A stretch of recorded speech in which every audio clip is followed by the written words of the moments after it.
Hi friends, welcome to Aqua Harmony channel. Today we are going to talk about an international interesting personality.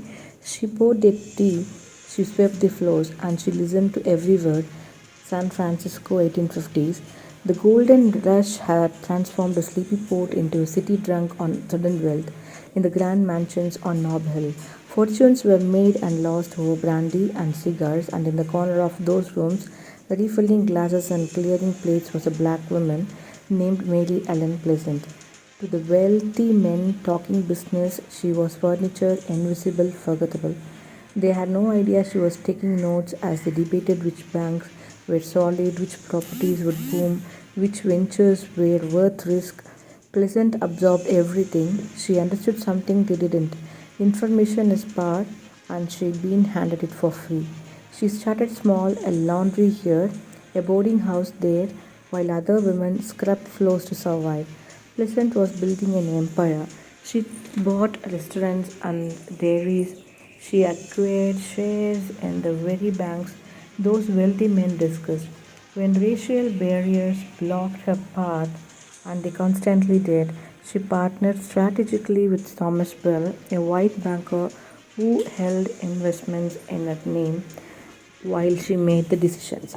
The invisible servant was becoming one of San Francisco's wealthiest entrepreneurs. But Pleasant wasn't building wealth just to have it, she was building it to wield it.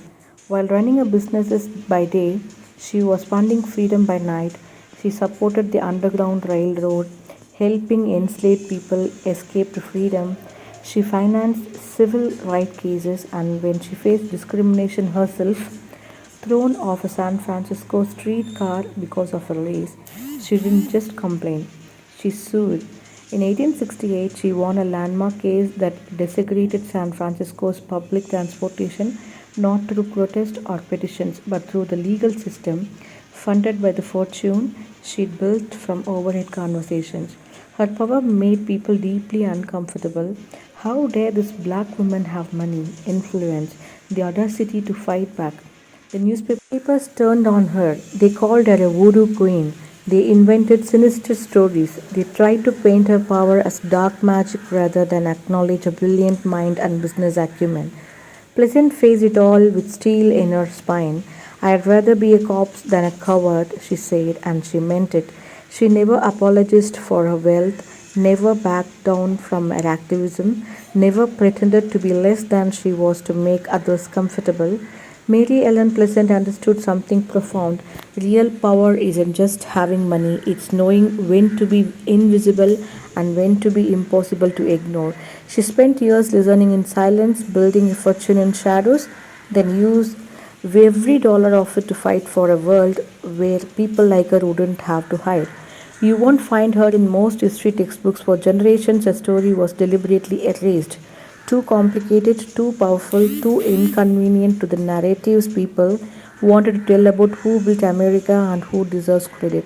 But history as a way of surfacing truth, Mary Ellen Pleasant turned silence into strategy, invisibility into influence, and overhead whispers into a fortune she used to change the world.